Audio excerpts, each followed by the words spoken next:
My dad called a family meeting the same week my mom forgot my birthday. Again, not a card, not a text, not even a thumbs up emoji on the photo I posted at midnight with the little birthday balloon in the corner. Nothing.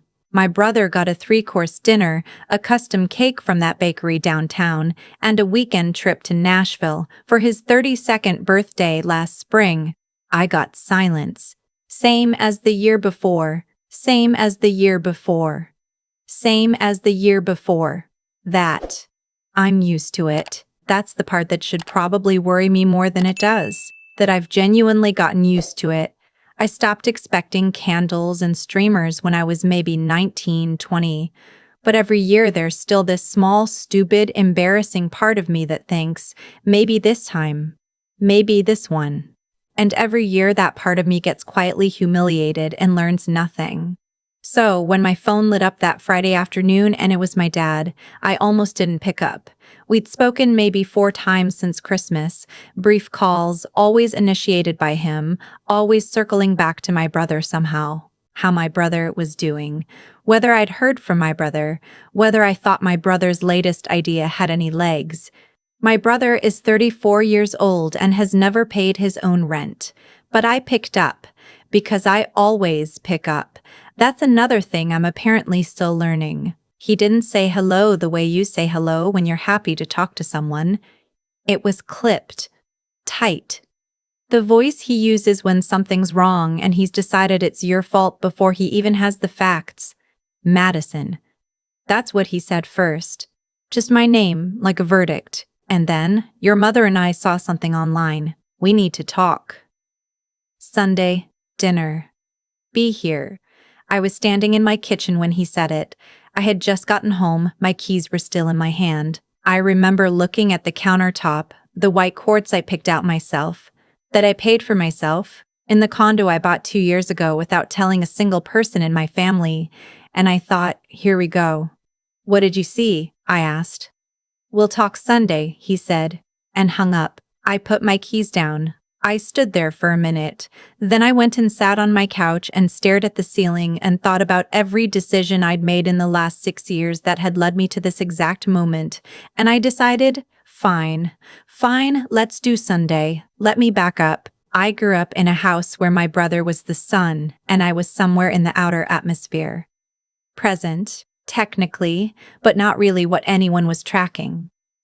He was 4 years older than me and had this quality, even as a kid, of filling a room in a way that made adults go soft. Charming, loud in a way people called charismatic. He cried easily and people called it sensitivity. He quit things constantly and people called it creative restlessness. My parents looked at him the way people look at something fragile and rare, something that might shatter if you breathe wrong. I was the other one. The one who got good grades quietly. The one who didn't need much.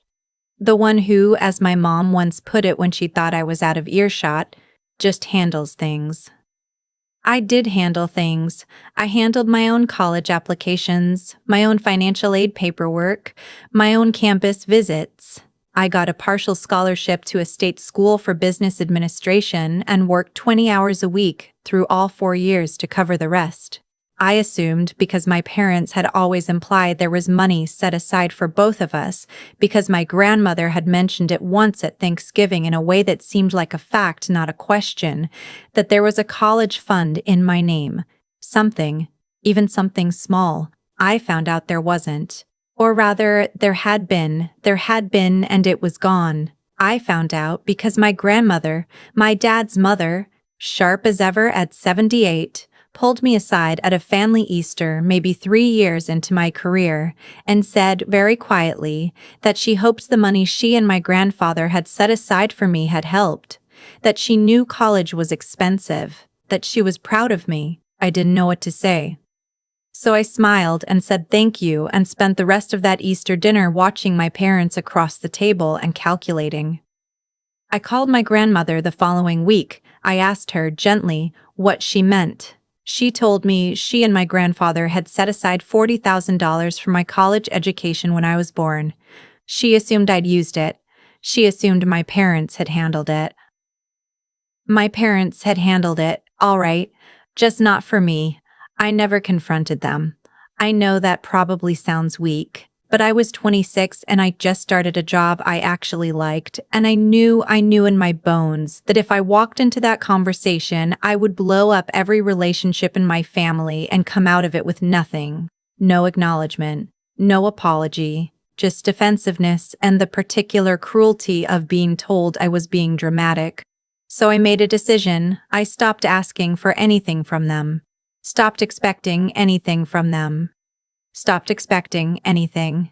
And I started building, quietly and completely on my own, something they couldn't touch. I won't say I planned it like some kind of revenge blueprint. It wasn't that cinematic. It was just, I worked hard.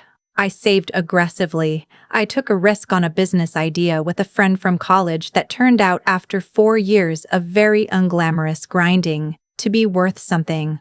We built a small logistics software company, nothing flashy, deeply unsexy, but it solved a real problem for mid-size e-commerce businesses, and we had good timing and a good offer, and we sold it.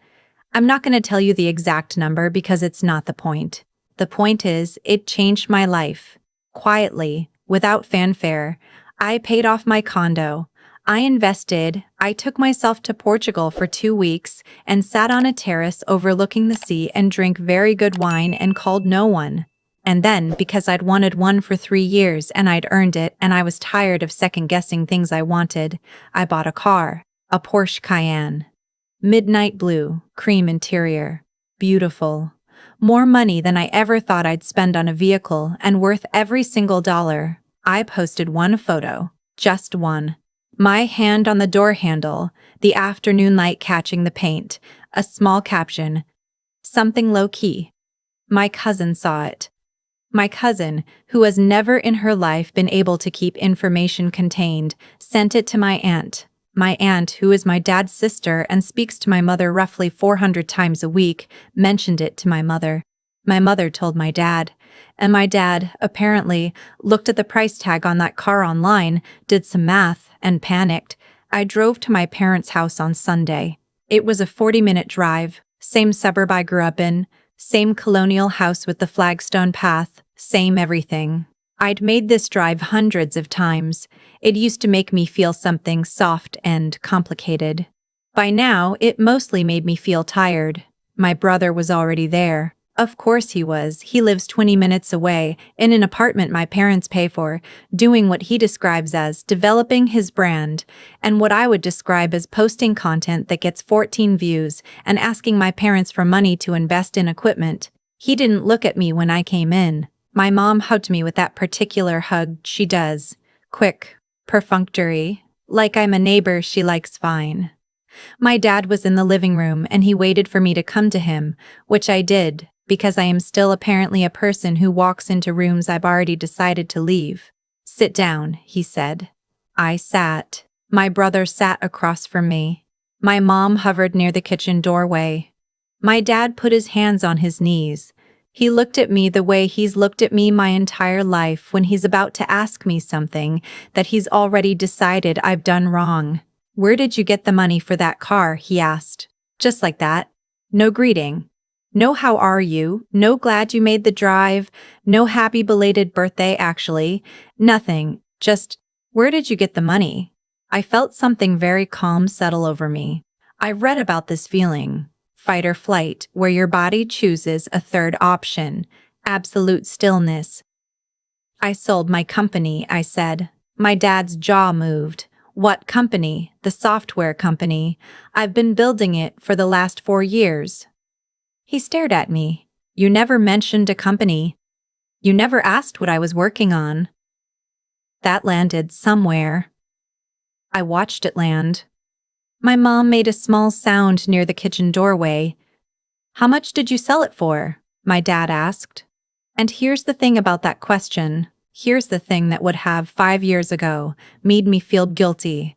Like I owed them an answer, like my finances were family property, like their curiosity about my money was something I was obligated to satisfy. I looked at my dad. I looked at my brother, who was watching me with this expression I'd seen my whole life, the one where he's calculating whether something affects him. And I said, very evenly, "That's not something I'm going to discuss." My dad's face went through several things quickly. Madison. His voice shifted into something I can only describe as solemn outrage. "This family has never asked me how I was doing," I said. "So I'm not sure what this family has to do with my bank account." My mom stepped fully into the room. "That's not fair. My birthday was 11 days ago," I said. "Nobody called. Nobody texted. Not one person in this room acknowledged it. My brother's birthday last year had a cake from Patisserie on 5th, a dinner reservation at Carmine's, and a card with cash in it. I know because I saw the Instagram post." The room got quiet. "That's different," my mom said. But she said it the way people say things they know aren't true. "How?" I asked. "I'm genuinely asking. Explain to me how it's different." No one answered. My dad shifted. He changed tacks the way he always does when he's losing ground, moved away from the argument he was losing and toward the ask he'd been building to all along. "Your brother," he started, "is going through a hard time. His content isn't getting the traction he needs yet. He's put real money into this. We've helped where we can, but we're not in a position to keep." "I'm going to stop you there," I said. He stopped. "I want to ask you something," I said, "and I want you to think before you answer. When I was 18, was there money set aside for my college education?" The silence was different after that. It had a different texture. My dad's face did something I can't fully describe. My mom looked at the floor. "That was a complicated situation," my dad said finally. "Was there money?" I asked again. "Your grandmother, was there money in my name that was redirected?" I kept my voice very flat, very even. "Yes or no?" My brother across the room looked at my dad. And in that look, just that one quick look, I had my answer, and I'd had it for years, and now they knew I had it. My dad said, "We made decisions we thought were right for the family." "For the family," I repeated. "You used $40,000 that my grandparents set aside for my education to fund." I looked at my brother. "What was it? The app that never launched? The production company? The vinyl records?" "You turned out fine," my mom said. And she said it like it was an argument. Like "you turned out fine" was a defense. Like the fact that I'd survived their choices negated the choices themselves. I sat with that for a second. "I turned out fine," I said, "because I worked for everything I have. Without help, while watching you tell me money was tight every time I asked for anything and then paying my brother's rent for 6 years. "He needs more support than you," my mom said. "He always has. You know that. You're strong. You've always been." "Don't," I said quietly. She stopped. "Don't finish that sentence," I said. "Don't tell me that the reason I got less is because I needed less. That's not a compliment. That's not something to be proud of. You taught me not to need you because you were never going to show up anyway. That's not my strength. That's just what happens when a kid figures out she's on her own." I heard my brother make a sound. I looked at him. He looked away. I stood up. "I'm not here to fight," I said. "I want to be clear about that.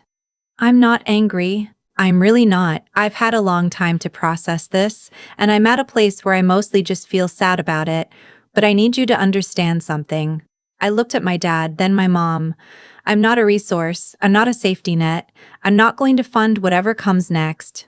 I love you both, and I will always answer the phone, probably, because I haven't figured out how not to. But I'm not going to sit at a table where my finances are treated like family property while my birthday doesn't exist." My dad opened his mouth. "I drove 40 minutes to come here today," I said. "And I will drive 40 minutes home, and maybe at some point one of you will call. Not because you saw something online, but just because it's been a while and you wanted to know how I was. That would be nice. I'd like that." I picked up my bag, but I'm not holding my breath. I walked to the door. My brother didn't move. My mom called my name once, not like she was going to say something meaningful, more like a reflex. My dad stayed on the couch. I went outside. The air was cool and smelled like cut grass and someone's fire pit down the street. I sat in my car for a moment, my beautiful midnight blue, completely mine car, and I didn't cry, which surprised me a little. I thought I might cry in the driveway, and instead I just felt very quiet, very settled. I texted my grandmother that night, told her I'd been thinking about her and that the money she and my grandfather had saved for me, the intention behind it, the love behind it, had mattered more than she knew. That I thought about it when things were hard, that I wanted her to know it meant something. She called me immediately. We talked for an hour. She cried a little and I let her, and then we made plans for me to visit her in March. Just the two of us, a long weekend. That was 3 months ago. My parents have called twice. Both times, my dad made small talk for a few minutes and then mentioned, almost casually, that my brother was still figuring things out, that it was tough out there, that content creation was a harder industry than people realized. I said I understood.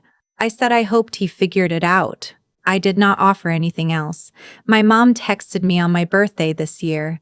Just a heart emoji, sent at 11:47 p.m., like she'd almost forgotten and caught herself at the last minute. I looked at it for a while. Then I sent a heart back, because I am who I am, and I put my phone down and went back to the book I was reading. A small thing. A late thing. But something.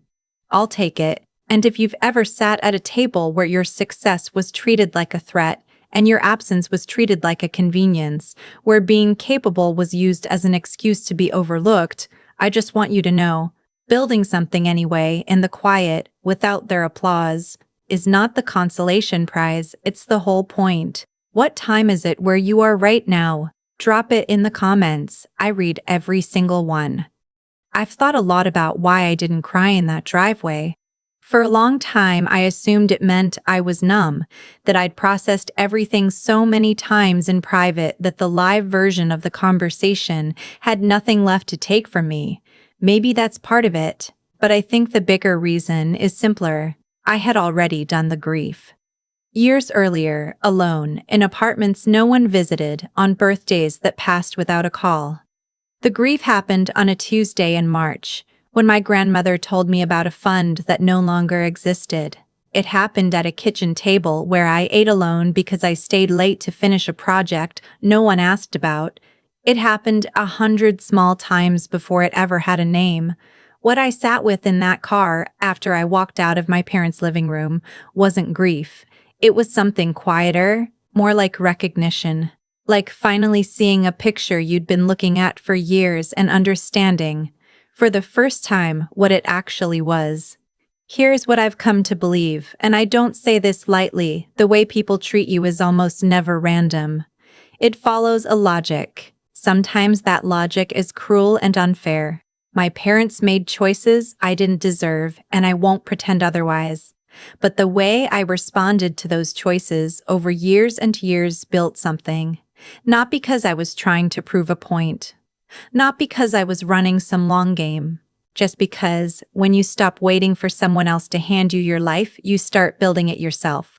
And building, it turns out, is its own kind of answer. I think about my brother sometimes. Not with anger anymore. Mostly with something closer to sadness. He had every advantage, every soft landing, every safety net, and somehow that didn't help him. It might have even hurt him.